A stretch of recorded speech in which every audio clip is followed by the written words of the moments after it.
Les familles, il y en a de toutes sortes. Certaines sont timides, colorées, émotives, explosives. Certaines fonctionnent bien, en harmonie. Elles sont aidantes, réconfortantes, protectrices. La famille devient alors un terrain fertile pour que les enfants se développent et s'émancipent.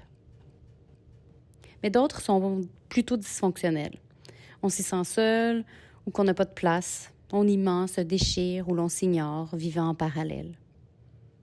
Parfois, ce sont des événements de vie qui perturbent momentanément l'équilibre de la famille. Les événements vont comme nous projeter dans un déséquilibre.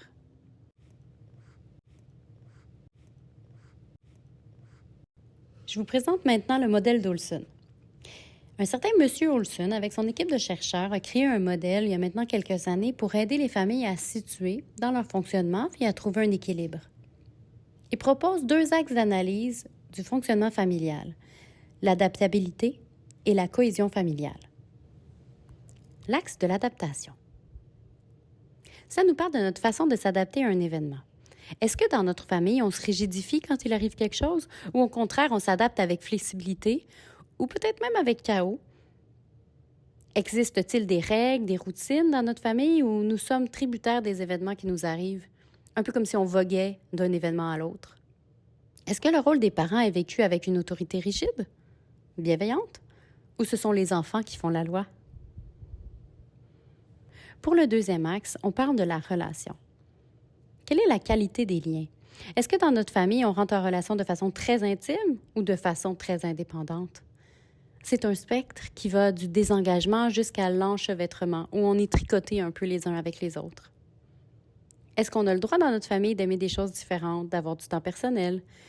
Est-ce qu'on aime partager des moments ensemble? Est-ce que tout le monde y participe quand on le fait? Est-ce que chacun vit ses émotions dans sa bulle? Où on est fusionné, on partage nos émotions sans même le savoir, sans même le vouloir? L'idéal, selon Olson, est de trouver un centre, nous offrant ainsi plus de possibilités.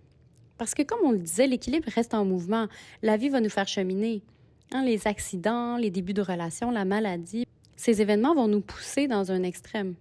Il est donc normal qu'à différentes étapes de notre vie, on explore toutes sortes de positions. Mais c'est lorsqu'une famille reste trop longtemps dans un extrême que les impacts négatifs peuvent se faire sentir.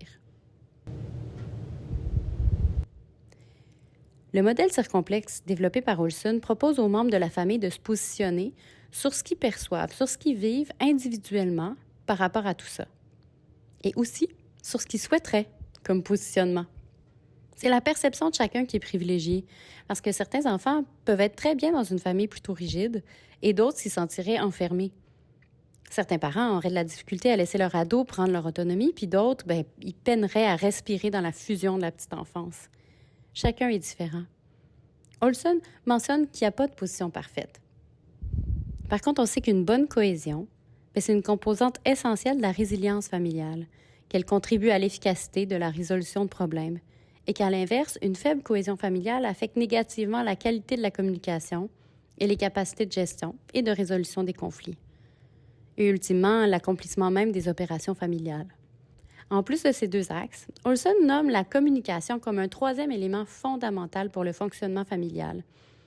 C'est comme un lien qui permet de se promener dans le modèle. La capacité de communication de la famille peut aider à passer d'une position à une autre avec plus de facilité. Et maintenant, à vous de vous positionner. Pensez-vous que votre famille est plutôt de type flexible ou de type rigide? Êtes-vous plutôt de type relié ou fusionnel ou plutôt de type indépendant? Est-ce que vous êtes déjà demandé si votre fonctionnement familial était celui que vous souhaitiez? Et sinon, quelle position vous aimeriez avoir dans le modèle? Et surtout, est-ce que vous êtes déjà demandé si votre enfant ou vos enfants ont des besoins par rapport à ce positionnement-là?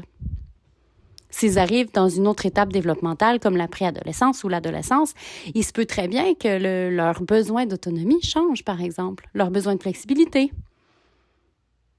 Est-ce que vous pensez que votre enfant est bien dans le fonctionnement familial présent?